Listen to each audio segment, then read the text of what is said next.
Eh bien voilà quelques mots sur l'histoire du fonds Docteur et Madame Tagnon. En fait, c'est un couple charismatique. Madame Tagnon a été championne de Belgique de tennis, c'est des gens qui étaient très intéressés par là. Mais René Tagnon était un grand médecin. Il avait été un étudiant exceptionnel. Il a terminé ses études de médecine, première promotion, il a eu le fameux prix Floris Mercier. C'était un homme extrêmement spirituel. Quand on l'a connu, on ne peut pas oublier son rire qui était entraînant, qui était absolument merveilleux. Il avait une culture folle, mais il est resté toujours très attaché à l'université qu'il avait formée et à la recherche scientifique. Et donc, à la fin de sa vie, il avait eu des problèmes cardiaques et donc s'était intéressé particulièrement à la cardiologie. Et donc, il avait exprimé le souhait de pouvoir aider la recherche dans le domaine de la cardiologie et notamment au sein de l'ULB où il avait été soigné et où il connaissait beaucoup de médecins. Le fonds René Tagnon a déjà rempli son rôle puisqu'il a été attribué déjà à 3 candidats très brillants tous les 3 ans de suite. La première année, c'est le docteur Chantal de Dobelaere qui a été lauréate.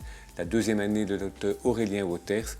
Et le dernier prix vient d'être attribué au docteur Jean-François Argacha.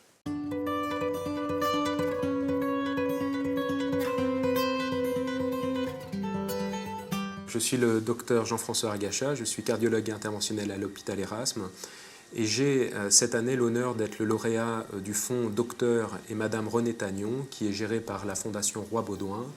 Et ce fonds va, je l'espère, nous permettre de mener à bien une étude très prometteuse dans la détermination de la place du traitement par dénervation rénale des patients qui souffrent d'hypertension artérielle résistante aux médicaments. Pour vous situer déjà de manière globale quelle est la problématique de l'hypertension en Belgique, vous devez savoir que l'hypertension artérielle touche de manière tout à fait asymptomatique un adulte sur 10 en Belgique. Et que cette affection est à un point d'épidémiologie, on pourrait presque la qualifier d'affection galopante, à savoir qu'en 10 ans, la proportion de Belges qui souffrent d'hypertension a augmenté de 40%. C'est donc une réelle préoccupation quotidienne pour le médecin et plus particulièrement pour le cardiologue.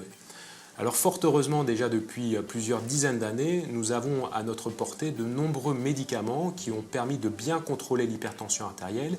Malheureusement, dans les faits que nous constatons au jour le jour, plusieurs patients, presque un patient sur 3, ne répondent pas bien aux médicaments. Et certains patients peuvent même être qualifiés de patients résistants à l'approche purement médicamenteuse. Après de nombreux travaux physiologiques, on a pu déterminer qu'il y a quelque chose de très important dans la physiologie de l'hypertension artérielle qui est en fait l'innervation des reins. C'est une approche qui a été proposée dans les années 50 par des chirurgiens aux États-Unis et c'était une approche certes très délabrante pour le patient vu qu'il fallait inciser son abdomen et aller couper chirurgicalement les nerfs, mais cette approche-là était une réelle approche efficace et on qualifiait à l'époque d'un traitement qui guérissait le problème de l'hypertension artérielle. Mais cette technique chirurgicale a bien évidemment été abandonnée parce qu'elle était grevée de gros effets secondaires, entre autres d'impuissance chez les hommes, d'incontinence, de problèmes de constipation. De nos jours, nous avons la possibilité, grâce entre autres à la miniaturisation de la médecine, de proposer une relecture plus moderne de cette vieille approche chirurgicale. Alors c'est une technique qui est déjà proposée maintenant depuis plus de 3 ans à travers le monde et les premières données scientifiques pour valider l'efficacité de cette nouvelle approche semblent assez encourageantes. Malheureusement, quel est le problème aujourd'hui qui se pose? C'est que le degré d'évidence scientifique apporté par ces données-là est actuellement trop faible pour généraliser cette approche-là à l'ensemble des patients qui souffrent d'une hypertension résistante aux médicaments.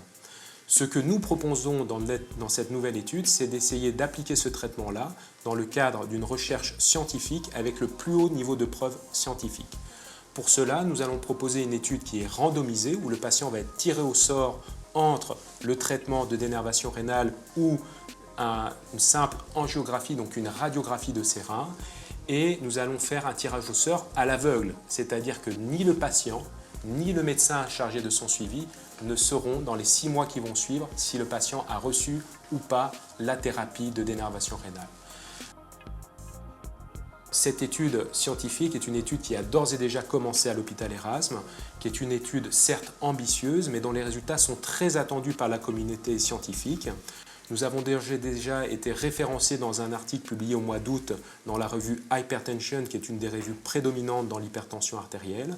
Et notre étude est attendue parce que la communauté scientifique sait bien que c'est ce type d'étude qui va permettre de déterminer quelle est la place de cette nouvelle approche thérapeutique dans le traitement de l'hypertension artérielle pour les prochaines années.